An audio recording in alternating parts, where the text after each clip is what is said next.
Bon,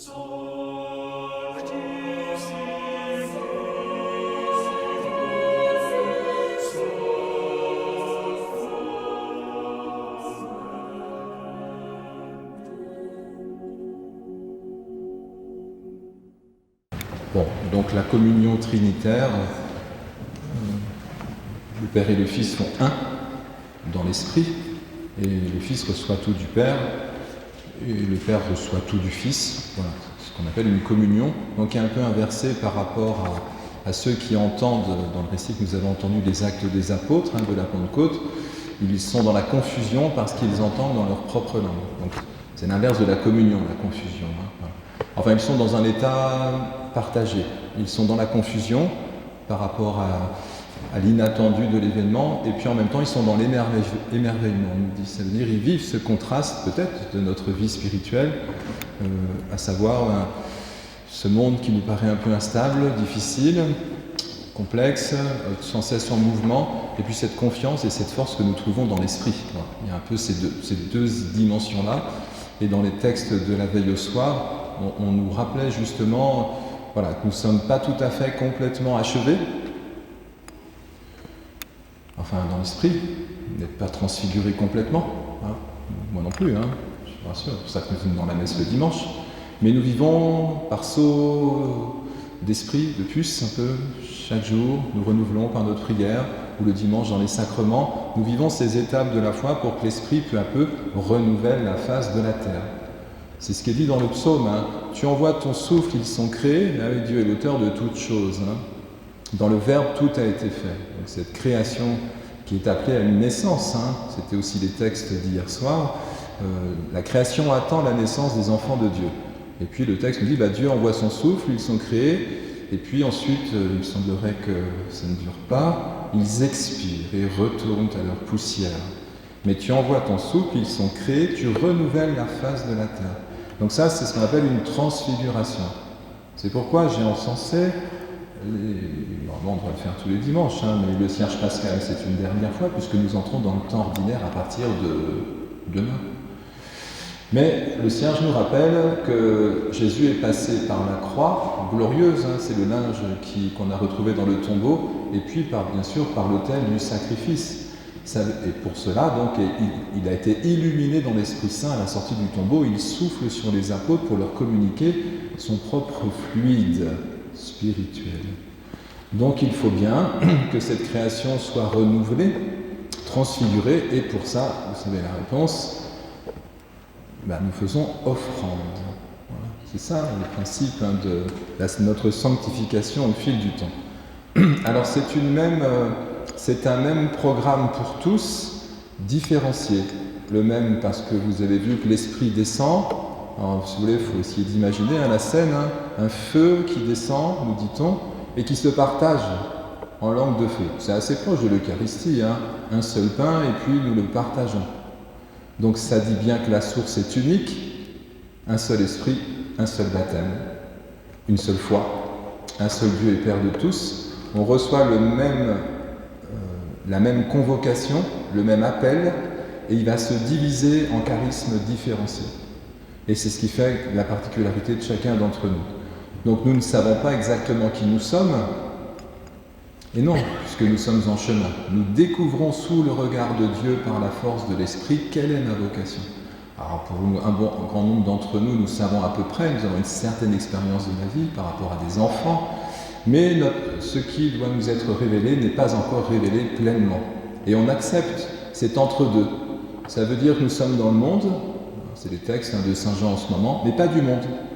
Donc le monde, j'ai fait un certain nombre d'homélies sur le sujet, peut-être, je ne sais plus bien, je parle souvent, mais nous sommes attirés vers l'extérieur. C'est normal, Voilà, le monde nous montre un paysage, des relations faciles, difficiles, des épreuves parfois, la santé. Et dans tout cela, Dieu nous dit, vous êtes vainqueurs du monde, par l'Esprit. Si nous remettons nos vies, ce qui fait notre quotidien, cette extériorité ou cette intériorité que nous sommes, si nous rentrons dans le temple, si nous revenons à l'intérieur de nous-mêmes par la prière, l'Esprit Saint transfigure cette vie. Et c'était la deuxième chose que je vous ai dite à l'Ascension, à savoir que nul ne monte s'il ne descend avant. Mais nous descendons où? Jusqu'aux enfers, dira Jésus. C'est là où il est allé. Nous descendons jusque dans les enfermements des autres et de nous-mêmes. C'est notre vie. Et nous la présentons à Dieu. Donc c'est tout l'itinéraire pascal habituel. Jésus a déposé sa vie devant Dieu, sans péché si vous voulez, mais bon, peu importe. Ce qui nous importe, c'est le mouvement qu'il a mis en œuvre pour accéder à la gloire de Dieu. Il a remis sa vie humaine, il est homme, devant Dieu, et Dieu l'a complètement transfiguré dans une relation. Il a reçu cette force d'en haut, dont il était habité, mais il a cheminé aussi en clair-obscur, vous connaissez sa vie, mais n'empêche qu'à ce moment-là, tout s'accomplit, c'est le grand message qui est confié aux apôtres, et quand Jésus dit l'Esprit Saint ne parlera pas de lui-même, ça ne vous surprend pas. Dieu ne parle jamais en son nom propre, isolé. Dieu est trinitaire, c'est une relation. Il dit toujours ce qu'un autre lui suggère. C'est l'inspiration. Il faut vraiment comprendre la Trinité. Alors je sais bien, c'est pas dans nos manuels de catéchisme, mais il faut arrêter de penser à ce Dieu tout-puissant qui diffuse un peu de lui-même partout, comme pour qu'on le regarde. Dieu, il est humble, il est discret. L'Esprit souffle, mais c'est un souffle discret. Un souffle ténu, je crois, dira le prophète Élie quand il se cache dans la grotte, pour ceux qui connaissent les Écritures, un fin silence. Et c'est là que Dieu nous rejoint. Mais ce qui incombe à notre vie, c'est toujours ce retour vers l'intérieur. Si nous ne présentons pas à Dieu notre vie, vous lui présentez quoi alors? Une dévotion qui n'a plus rien à voir avec notre vie humaine. Et non, nous sommes là pour intercéder pour le monde. Ce qui entretient ce feu spirituel, c'est les croyants. Mais si ce feu spirituel n'est pas entretenu, ou les moines, les religieux, bref, il y a un certain nombre de gens sur la planète qui prient, pourquoi le font-ils? Pour équilibrer cette création, pour éviter qu'elle bascule dans le chaos. Je pense, Alors, on pourrait dire, ah oui, mais nous, on n'est pas nombreux. Eh oui, mais comme je l'ai dit il n'y a pas longtemps, ou je l'ai dit autrefois, nous sommes ferments dans la pâte. Il ne faut pas trop de ferment, parce que sinon la pâte n'est plus bonne. Il faut que quelques-uns entretiennent, encore une fois, le feu de l'Esprit Saint pour qu'il se répande sur la surface de la terre. Mais Dieu dépend de nous. Si nous ne faisons pas cette offrande, il ne peut rien faire. C'est en cela que Dieu est pauvre. Sa toute-puissance, je le dis à différentes homélies, si vous voulez voir qui est Dieu, vous regardez le vendredi saint. Ce n'est pas le jour qu'on préfère regarder dans notre année liturgique. Mais n'empêche que Jésus, sur la croix et dans l'offrande parfaite, nous montre le Père. C'est un scandale pour les Juifs et une folie pour les Romains. Je ne sais plus où l'inverse. Une folie pour les Romains, un scandale pour les Juifs. Pas que, d'ailleurs, je crois que les musulmans aussi considèrent que Jésus ne peut pas être fils de Dieu parce qu'il est mort comme un pauvre. C'est pas possible. Sauf si Dieu nous dit ce qu'il est à ce moment-là. C'est à méditer. Mais vous comprenez que pour que nous puissions être transfigurés dans l'esprit, c'est le texte, c'est pas moi qui le dis, nous avons crucifié ceux qui sont au Christ Jésus, ont crucifié en eux la chair avec ses passions et ses convoitises. Et on nous dit dans le texte qu'il y a une opposition en nous. Vous n'avez pas entendu? Je me relis.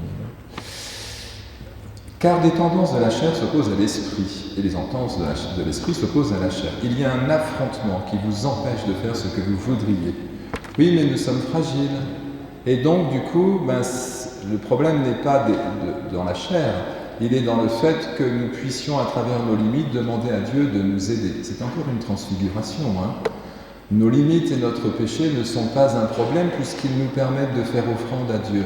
C'est quand même un sacrement. Les enfants s'y prépareront début juin pour ceux qui sont dans la tranche d'âge, le sacrement de réconciliation.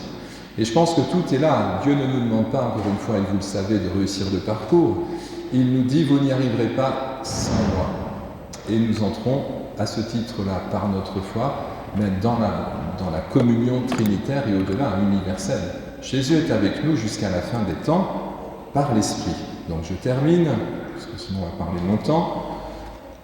Donc la source est différente, la source est commune et les dons sont variés. Donc ça c'est l'Église. Mais si chacun arrivait à reconnaître le don qui est le sien et prenne sa place au sein de la communauté universelle, on peut dire chrétienne, mais peut-être au-delà, mais enfin sans la foi c'est plus difficile, il y aurait moins de rivalité, il y aurait moins de conflits dans l'Église. Et si on ne revient pas à cette source, les prêtres sont concernés, Si nous ne revenons pas à cette source, en fait, on ne joue pas le jeu de la communion ecclésiale. On considère que j'ai une vérité différente et meilleure, bien sûr. Et la division commence, et si vous avez bien écouté les fruits de l'esprit et ceux qui sont les fruits de la chair, le premier, c'est bien sûr la division, je vous en donne 2-3 mots, quoi. L'intrigue, le sectarisme, l'emportement, la jalousie, la rivalité, la haine. On sait ce que c'est, hein, ça fait partie de nos états d'âme. Et c'est pas un problème, sauf s'ils ne sont pas présentés à Dieu. Et c'est vrai, hein, je vous assure que c'est ça. Donc nous tous qui sommes disciples, nous sommes interpellés sur cette transfiguration au nom de tous, et comme vous connaissez la conclusion que je donne habituellement, si vous prenez soin de vous, ça veut dire si vous gérez votre maternité spirituelle et que vous laissez l'Esprit sanctifier le temple que vous êtes, alors vous pouvez être témoin pour les autres, mais pas avant. Sans la force de l'Esprit, Jésus dira à Pierre, rien s'attend, tes pensées sont celles des hommes et pas celles de Dieu. Jésus est venu par l'eau, par le sang et par l'Esprit, nous dit Saint Jean. Alors ma traduction serait celle-ci, l'eau c'est son humanité, le sang c'est son sacrifice, il a présenté son humanité à Dieu, et évidemment en présentant toute sa vie à Dieu, en offrande, cette ouverture relationnelle à son Père qu'il aime et qu'il aime, eh bien Jésus diffuse l'Esprit, mais l'Esprit part de lui. Et si nous sommes sanctifiés, c'est aussi pour diffuser l'Esprit. Nous devenons tabernacle. Bon, enfin, vous le savez, puisque vous allez communier. Alors que, même si le temps pascal s'achève, n'oublions pas de vivre de l'Esprit. Et c'est cela qui, encore une fois, illumine ce monde en attente de la révélation des fils de Dieu. Amen.